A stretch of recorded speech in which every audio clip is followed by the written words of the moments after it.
Quem vai responder as nossas perguntas hoje é o Dr. Cleiton Yamasaki, urologista. Doutor, seja muito bem-vindo ao Viver é Melhor. Obrigada por estar aqui. Boa tarde. Obrigado, boa tarde. Tudo bem? Mais uma vez, bem-vindo. Tudo bem, doutor? Dr. Cleiton é urologista do Hospital das Clínicas, da Faculdade de Medicina da USP, Universidade de São Paulo, e urologista dos hospitais Samaritano e Albert Einstein, também os dois aqui em São Paulo.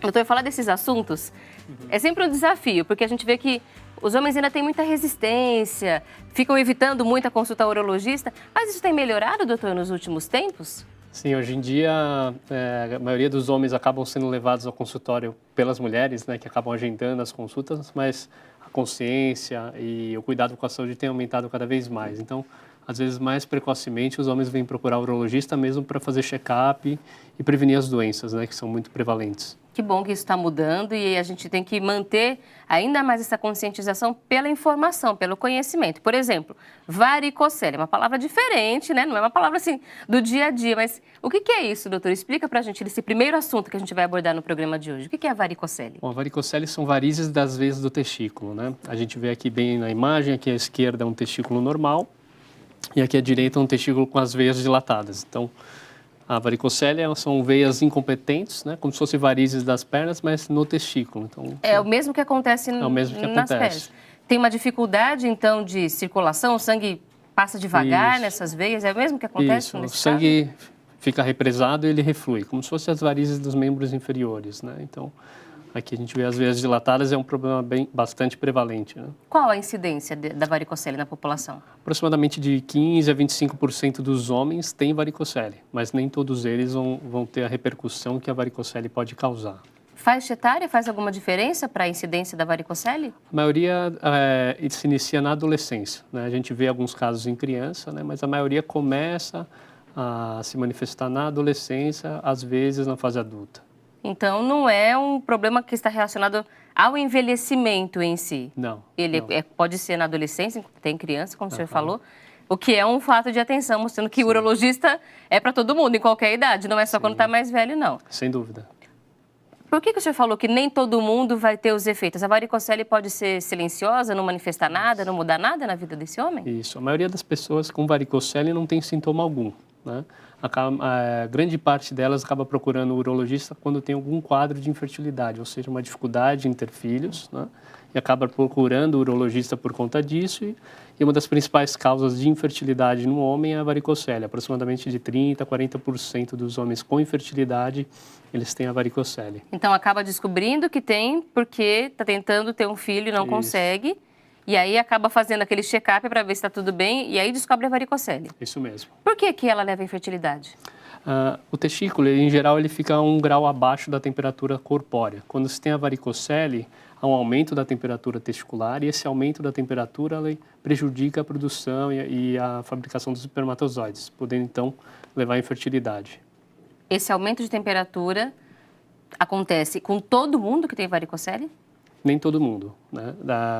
É um problema bastante frequente, é importante a gente ressaltar, cada 100 homens, de 15 a 25 tem varicocele, só que uma pequena parcela pode ter as consequências, em torno de mais ou menos 5%. A gente vê que, por exemplo, da imagem de um testículo normal e de um com varicocele, a diferença é bem grande. Sim. Há estágios entre essas duas condições ou há graus diferentes de intensidade da doença? Sim, há 3 diferentes graus. Grau 1, grau 2 e grau 3. Grau 1 é uma doença que não é visível, é apenas diagnosticada no ultrassom. O grau 2 a gente identifica no exame físico, ou seja, o paciente faz uma manobra de esforço, a gente consegue palpar ou visualizar. E o grau 3 é o maior grau, é uma doença que é visível, né? A gente vê veias dilatadas na bolsa escrotal e no testículo. Dói, doutor? Alguns casos podem ter dor, em geral uma sensação de peso, às vezes uma queimação, pior no fim do dia, mas a maioria é silencioso e não tem dor. E aí a gente já vê um dos motivos pelo qual o homem tem que ir ao especialista. Pode ser que ele não sinta nada, mas não quer dizer que não tem que fazer diagnóstico. Porque tem gente que fala assim, se não está doendo, não está dando problema, não precisa nem, não mexe, deixa quieto. Tem que saber que tem a varicocele, doutor? Tem que fazer um acompanhamento específico? Sim, em geral é recomendado todo homem com varicocele, principalmente uma varicocele de 1 grau maior, visível, se ele pretende ter filhos algum dia, fazer um espermograma e acompanhar, né? Porque pode ser que no futuro ele tenha alguma complicação. Isso. Bom, a gente já entendeu um pouco do que é a varicocele. A gente vai entender agora o que é hiperplasia benigna da próstata, que também é um nome difícil de entender, mas quando a gente fala de hiperplasia, a gente já pensa logo em câncer, esse tipo de coisa. O doutor vai explicar para a gente o que significa isso. O que é hiperplasia, doutor?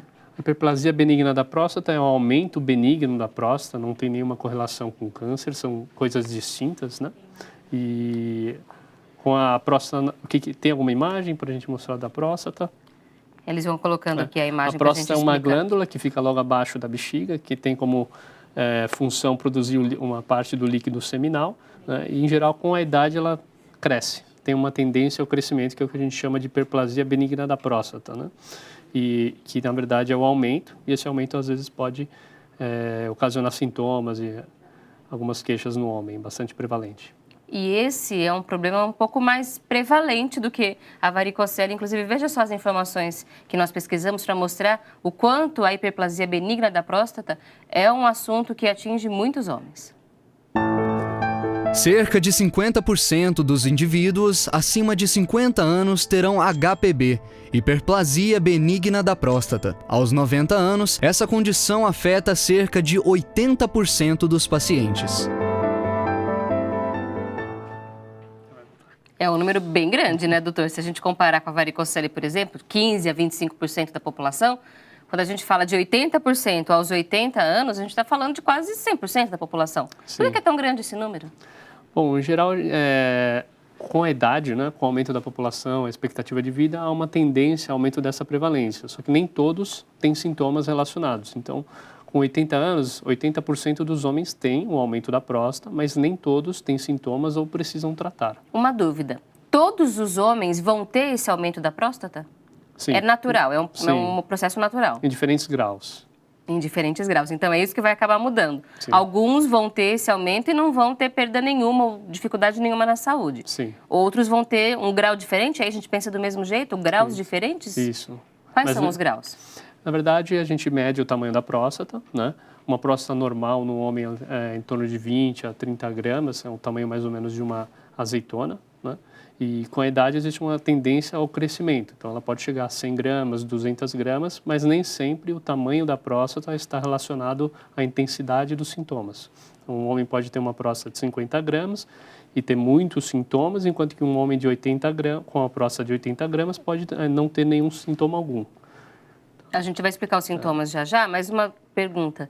No caso da varicocele, a infertilidade pode ser uma consequência. No caso da hiperplasia benigna da próstata, que tipo de consequência ela pode trazer para a saúde do homem? Bom, inicialmente o homem começa a apresentar queixas miccionais, né, que a gente chama de sintomas obstrutivos, ou seja, dificuldade para urinar, jato fraco, esforço, vai muitas vezes no banheiro, acorda várias vezes à noite. Então isso acaba impactando na qualidade de vida. Em casos mais avançados pode começar a ter infecções urinárias, formação de pedras na bexiga e comprometimento da bexiga. Então a bexiga vai trabalhando contra uma resistência, conforme a gente vê aqui na imagem. Então a próstata cresce, ela fecha o canal da uretra e sobrecarrega a bexiga. Então também pode dar sequela na bexiga, a bexiga perder elasticidade, perder um pouco de capacidade, né? Em geral, às vezes é irreversível, né? Então, Se demorado para tratar.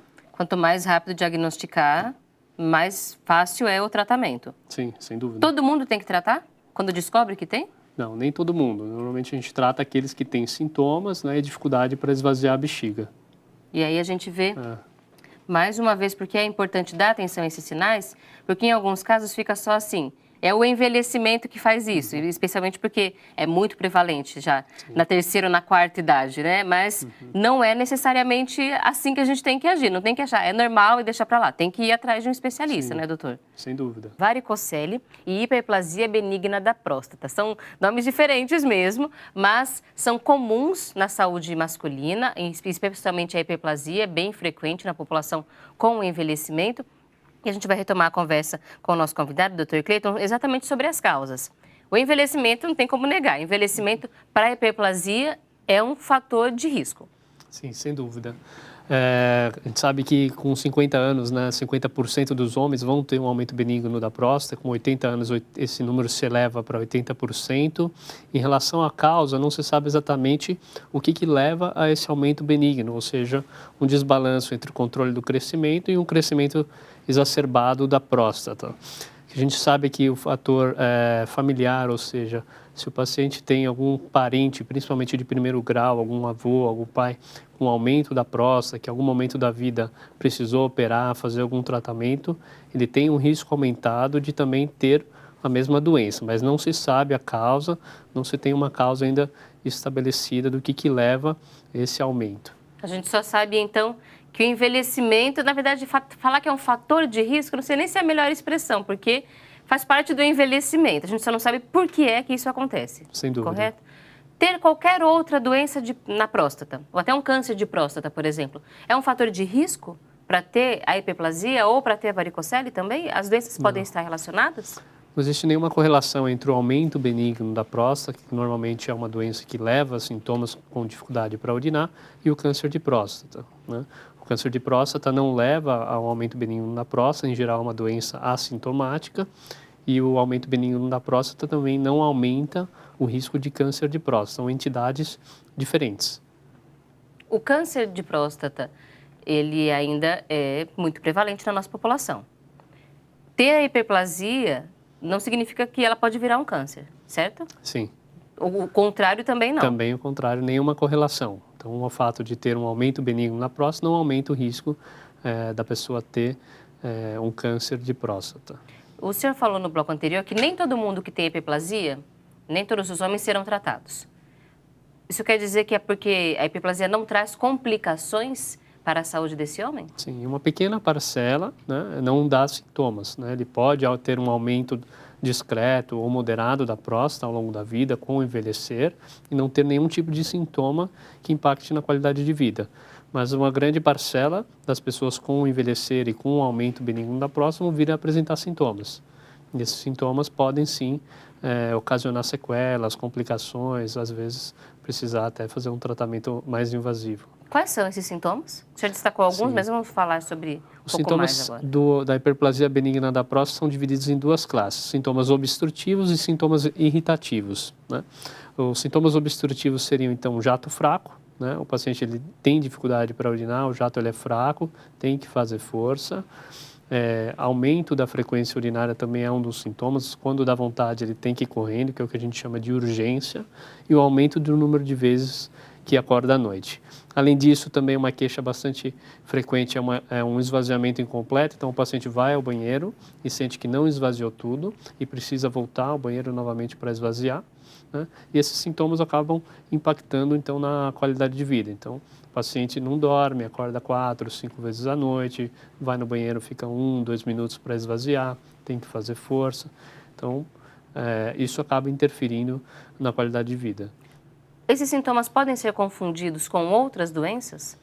Sim, existem outras doenças mais raras, né? Uma infecção urinária também pode dar esses sintomas, tipo de né? sintoma, Outros problemas mais graves, como um tumor de bexiga, pode dar um sintoma irritativo, principalmente num paciente idoso, mas em geral os sintomas são bastante característicos.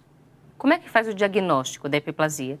O próprio paciente vai perceber e vai procurar o médico? Ou é só mesmo quando vai passar numa consulta por um outro motivo e o médico acaba encontrando? Bom, em geral o diagnóstico a gente suspeita pela queixa clínica do paciente, mas muitas pessoas, muitos homens, acabam achando isso normal e acabam deixando de lado essas queixas e mesmo urinando mal ele acha que isso é normal, né? Mas o diagnóstico a gente faz através da história do exame físico, através do toque retal, que é o exame de próstata, que a gente consegue ver o tamanho da próstata, e a gente pode também utilizar um ultrassom. Então, o ultrassom ele também avalia o tamanho da próstata. Mas, independente dos exames, o mais importante é a queixa clínica, se o paciente tem ou não dificuldade para urinar. O senhor falou que com 50 anos, por volta de 50% dos homens terão. Mas quando é que começa a aparecer esse tipo de manifestação? Já na adolescência também? Não, muito raro. A maioria das pessoas com aumento benigno da próstata começa a manifestar algum sintoma da doença entre os 50 e 60 anos, mas temos alguns pacientes com 40, 45 anos que já começam a ter sintomas, né? A gente chama isso de próstata precoce. Então, eles têm um aumento precoce da próstata. Em geral, essas pessoas têm algum parente na família mais velho que já teve esse problema e, às vezes, o início ele é mais precoce. Mas a maioria depois dos 50, 60 anos. Agora, pensando na varicocele, a gente falou da hiperplasia, agora as causas da varicocele. O senhor falou sobre o fato de ser comum na adolescência, começar na adolescência. E a gente encontrou uma pergunta de muitas mães, inclusive, em vários sites diferentes, perguntando, quero saber agora se é um mito ou se é verdade, que fazer esforço físico pode causar varicocele. Isso é verdade, doutor, ou é um mito? Isso é um mito, né? Não tem nenhuma correlação entre a atividade física e o desenvolvimento da varicocele. A varicocele, então, são varizes, né, das veias do testículo. É mais comum do lado esquerdo por uma questão anatômica, da veia do testículo que desemboca num ângulo de 90 graus na veia renal, mas ela também pode ser à direita, pode ser, então, dos dois lados e raramente ela é só à direita. Então, em geral, quase sempre à esquerda, às vezes do outro lado. Em relação à causa, também não se sabe exatamente a causa, às vezes um antecedente familiar pode influenciar, mas não se tem uma causa estabelecida. A maioria dos pacientes se manifestam com essa doença na adolescência. Na infância é raro a gente encontrar varicocele, né? Mas, em geral, na infância a gente observa o quê? A criança com um testículo menor que o outro, né? Em geral, quando a gente se encontra diante de um cenário desse, a gente indica um tratamento, mas é mais comum na adolescência, no adulto jovem. É uma doença que tem começo, meio e fim ou pode ser crônica? Pode durar anos, por exemplo? A pessoa que tem varicocele tem isso para a vida toda, né? Mas é importante frisar, né? A cada 100 homens, 20 têm varicocele, mas desses 20, mais ou menos 2 precisam tratar, ou seja, eles vão ter alguma consequência da varicocele, seja na parte fértil, seja por alguma queixa clínica, que às vezes ela pode cursar com dor ou a atrofia testicular. Mas vai ser um problema crônico. Mesmo quem não tem sintoma, a vida toda vai ter que fazer o controle. Sim.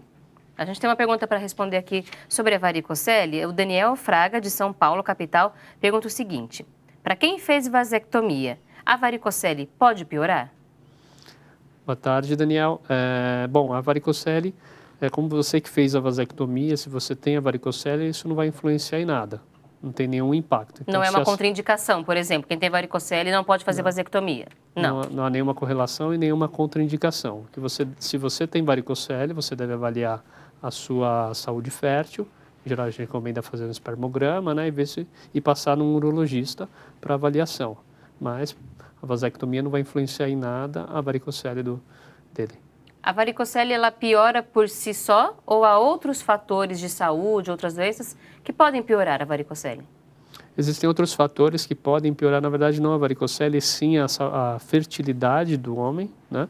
A principal causa de infertilidade masculina é a varicocele, em torno de 30% a 40%, mas outros fatores podem impactar na fertilidade do homem, ou seja, podem dificultar esse homem a ter filhos, né, como estilo de vida, dieta, cigarro, uso de drogas, obesidade, outras doenças, né, podem também impactar na fertilidade, na saúde fértil do homem. Que é um agravamento de maior complexidade. Sim. Mesmo, a gente pensa na infertilidade, nem sempre é fácil fazer esse tratamento, então esse homem tem que ter esse cuidado, porque quanto mais fatores associados, menores serão as chances de reverter a infertilidade, é isso, doutor? Sem dúvida. Se faz o tratamento, a infertilidade ela é revertida, porque afinal era causada pela varicocele, ou pode ser que ela que permaneça dessa forma, mesmo com o tratamento?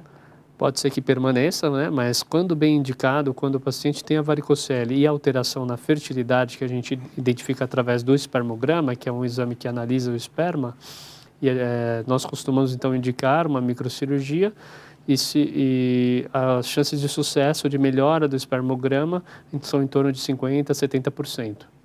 A grande maioria apresentam benefício com o tratamento, né? Mas uma pequena parcela, mesmo fazendo o tratamento, a cirurgia, pode não melhorar. Bom, mas antes de falar de tratamento, tem que falar sobre diagnóstico, porque não dá para tratar sem fazer diagnóstico, né, doutor? Como é que faz, nesse caso, o diagnóstico? O diagnóstico é pelo exame físico, né? A gente palpa as veias dilatadas, né? Às vezes elas são visíveis, dependendo do grau, né?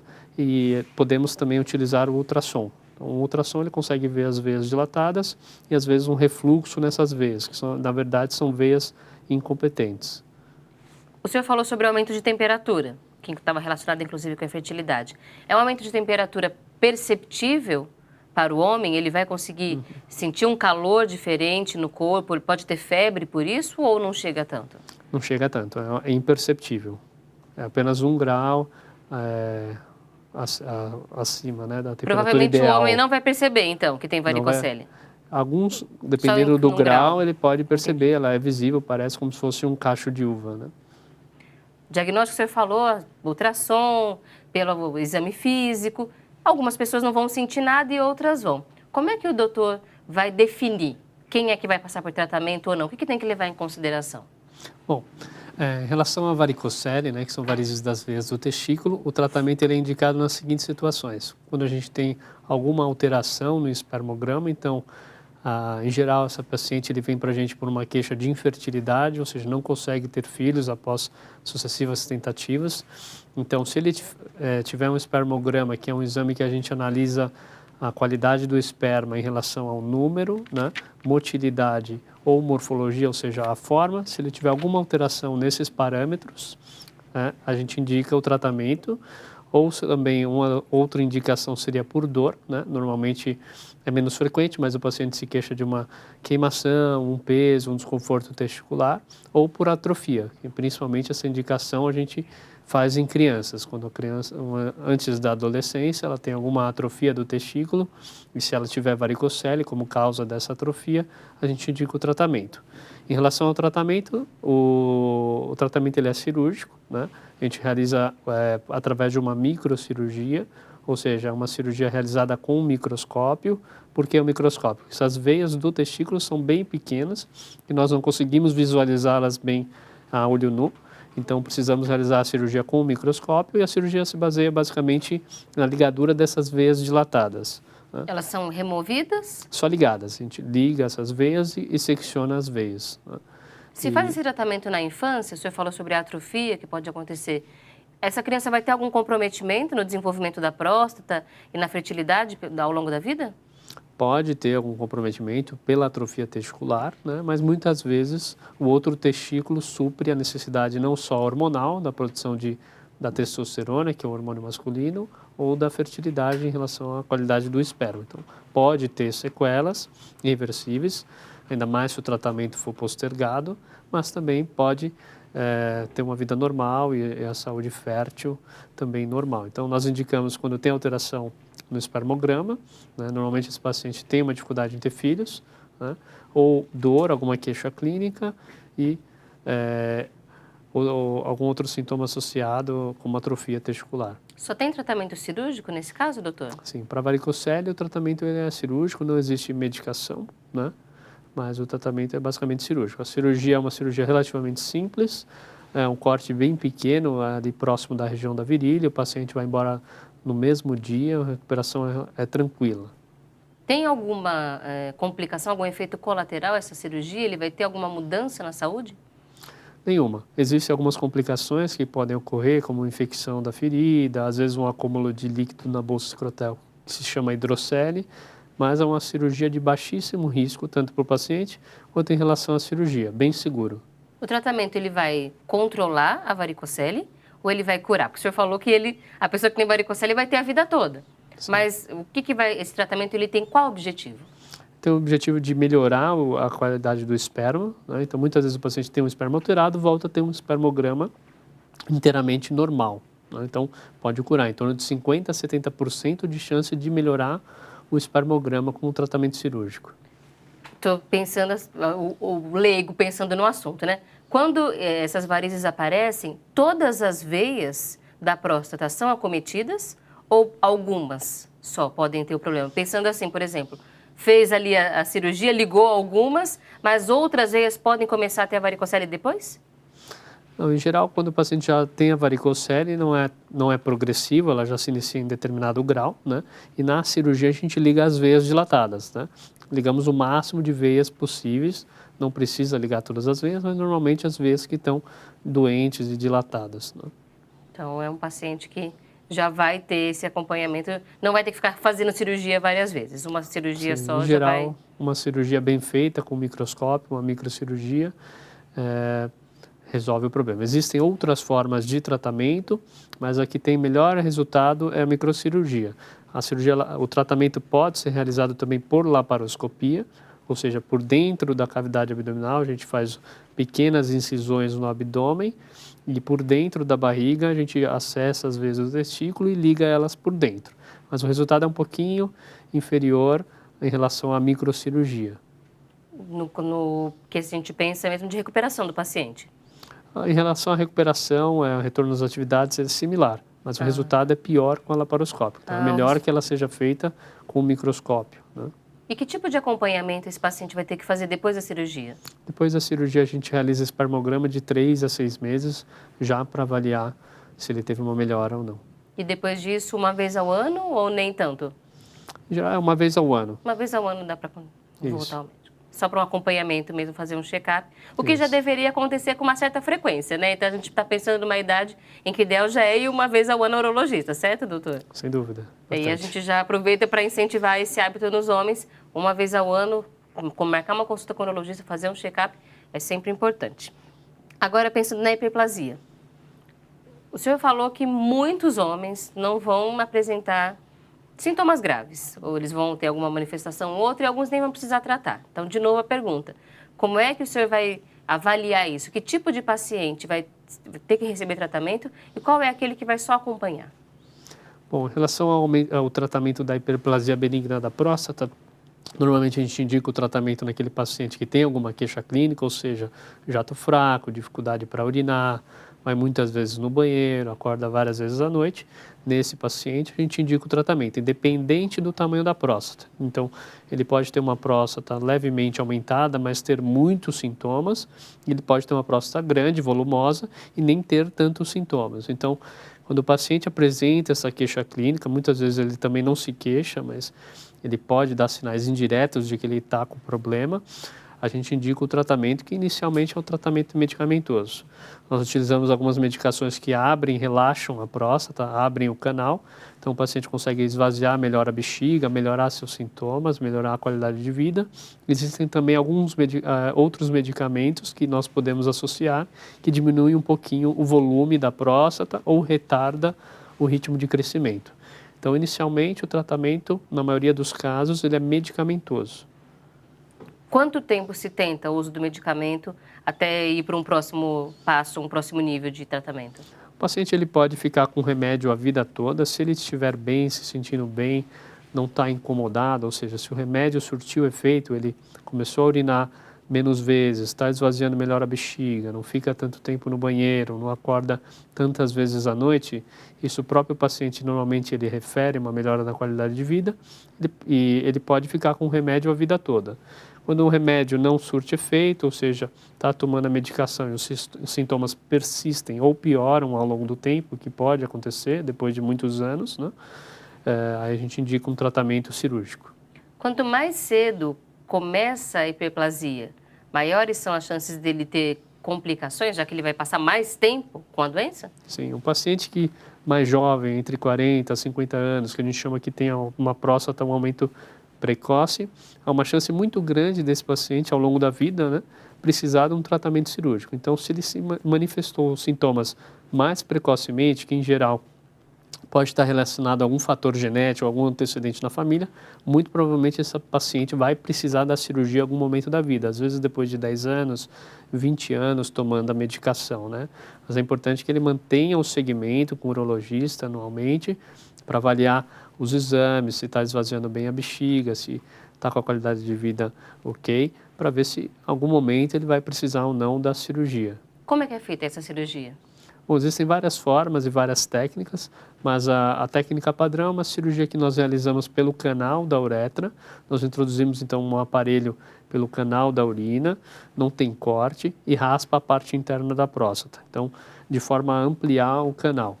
É uma cirurgia que demora de 30 minutos a 1 hora, o paciente vai embora aproximadamente 2 dias depois, né? E com ótimos resultados. É um tipo de cirurgia que traz muitos receios. Senão eu estava mexendo numa região que é mais sensível da saúde masculina. Que tipo de complicação que essa cirurgia pode trazer? Bom, a principal complicação que essa cirurgia pode levar é o que a gente chama de ejaculação retrógrada. Então, a cirurgia não retira a próstata, a gente resseca apenas a parte interna de forma a ampliar o canal, desobstruir a via urinária, né? E uma das sequelas dessa cirurgia, em torno de 60% a 80% dos homens, depois que fazem a cirurgia, ao ejacular não elimina mais o líquido. Então, ele tem o prazer, tem a sensação do prazer, mas não elimina mais o líquido, né? Não ejacula. Tanto no caso da varicocele quanto da hiperplasia benigna da próstata, não há relação entre os tratamentos e a impotência sexual?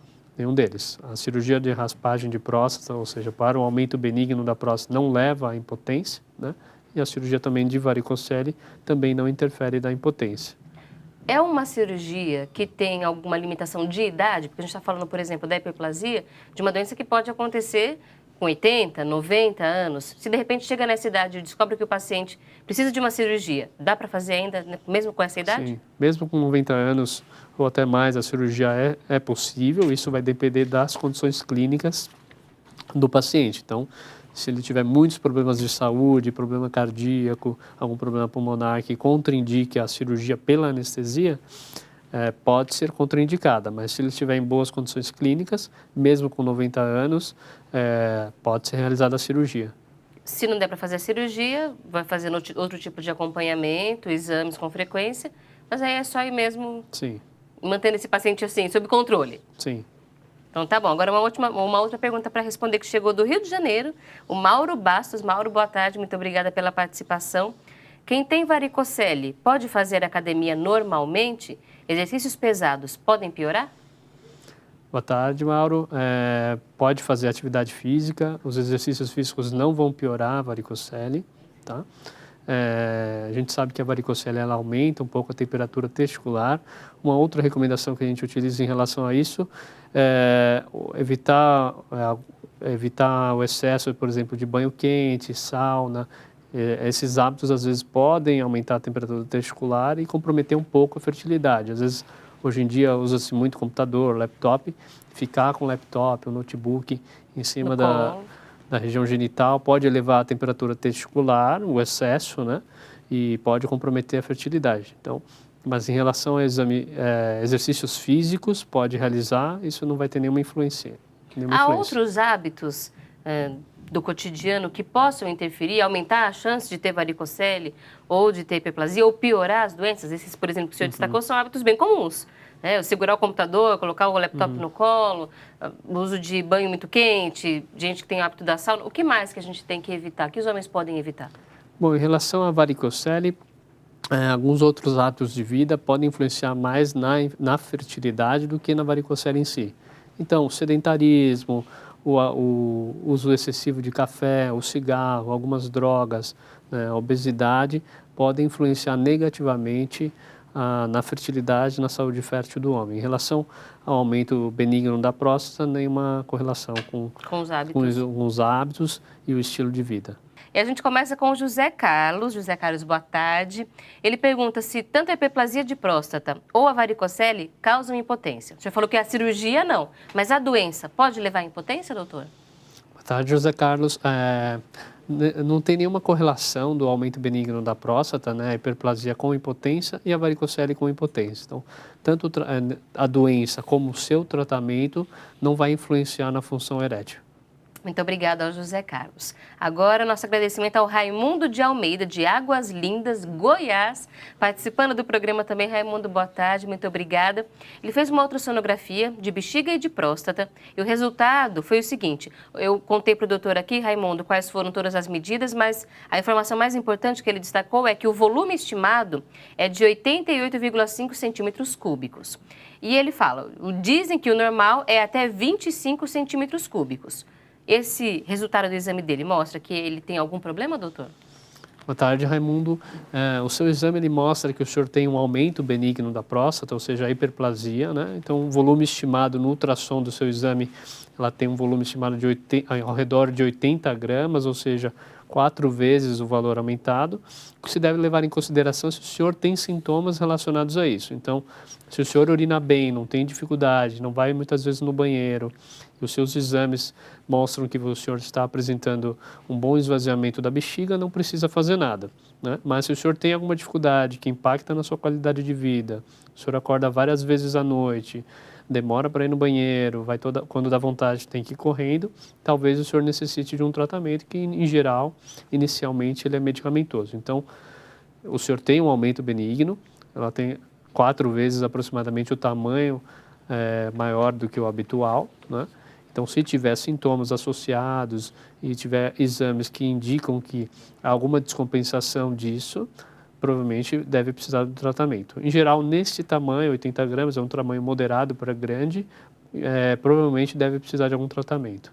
Muito obrigada, seu Raimundo. Procure o seu médico, então, para fazer logo o tratamento e ver quais são as opções nesse caso. Muito obrigada mais uma vez. A gente vai fazer um comentário sobre a participação da Rosa Maria, de Itapevi, São Paulo. Oi, Rosa, boa tarde. Ela, na verdade, ligou para pedir prece pelo pai dela, que está enfrentando um problema de saúde. Ele está com um problema na próstata, fez quimioterapia, então imagino que seja um câncer de próstata. Mas este mês ele fez o PSA e deu alteração. E o doutor estava comentando que o PSA, que é um exame que é muito visto para o diagnóstico do câncer de próstata, também pode dar alterado em outros casos, não é, doutor? Isso mesmo. Então, o que é o PSA? O PSA é uma proteína, né, que a gente produzida pela próstata. Em algumas situações ela pode apresentar elevação, principalmente no câncer de próstata. Então, quando há um câncer de próstata, o PSA costuma se elevar, mas existem outras situações que elevam o PSA, como o próprio aumento benigno da próstata. Então, o aumento benigno da próstata ou uma infecção da próstata, que a gente chama prostatite, pode elevar o PSA e não necessariamente ser câncer. Tem que diferenciar um caso do outro, isso, né, doutor? Então, diante de uma elevação do PSA, deve passar com o urologista, ser submetido também ao exame físico, que é o toque retal. Podemos utilizar também outros exames como ultrassom, né? Mas se tiver alteração no PSA, pode ser que seja necessário realizar uma biópsia de próstata. Rosa, muito obrigada. E vamos orar para o seu pai também, hoje no Momento Ecumênico de Prece. Nivaldo de Mauá, São Paulo. Nivaldo, boa tarde. Está assistindo o programa, o assunto é ótimo, parabéns, muito obrigada. A pergunta dele é o seguinte: o que é a substância LH? Boa tarde, Nivaldo. LH é um hormônio, né, produzido pela hipófise. A hipófise, o que ela é? Uma glândula que fica no cérebro e produz alguns hormônios, entre eles o LH. E esse hormônio ele atua, em geral, sobre o testículo e a produção hormonal. Ele tem que fazer esse exame, ele deve ter visto o LH em algum exame que ele realizou. Provavelmente algum exame hormonal, por alguma outra queixa, deve ter realizado esse exame, mas precisa avaliar o contexto clínico, né? Leve o resultado do exame, então, para o médico, tá bom, Nivaldo? Para ele poder explicar para você o que isso tem a ver com a sua saúde. Agora, a última pergunta. Rubens, de São Paulo, capital. Boa tarde, Rubens. Tem 67 anos e durante o dia, mas principalmente à noite, ele começa a urinar, mas a urina fica com um jato fino e depois ela se transforma em gotas. Ele já fez várias ultrassonografias, já está constatado o aumento da próstata, mas o médico que o acompanha falou que não é nada e não receitou nenhum tipo de medicamento. Nesse caso, só esse tipo de incômodo que ele tem na hora de urinar já justificaria ele começar a procurar um outro tipo de tratamento, doutor? Boa tarde, Rubens. Provavelmente o senhor deve procurar o seu urologista novamente para iniciar um tratamento, né? O fato de acordar várias vezes à noite, o jato fino, o jato fraco, pode sinalizar que o senhor tem um aumento benigno da próstata. Existem outras causas que podem levar a isso, mas na sua faixa etária, esse sintoma, muito provavelmente, o senhor deve precisar de um tratamento que inicialmente a gente faz com medicação, com remédio, né? Voltar ao médico, então, e falar que está incomodando e que ele Sim. quer tentar um tratamento, porque tem opção para isso, né, doutor? Sem dúvida. Muito obrigada também aos nossos telespectadores todos e ao Dr. Cleiton pela presença no Viver é Melhor. Seja sempre muito bem-vindo ao programa, doutor. Obrigado, agradeço.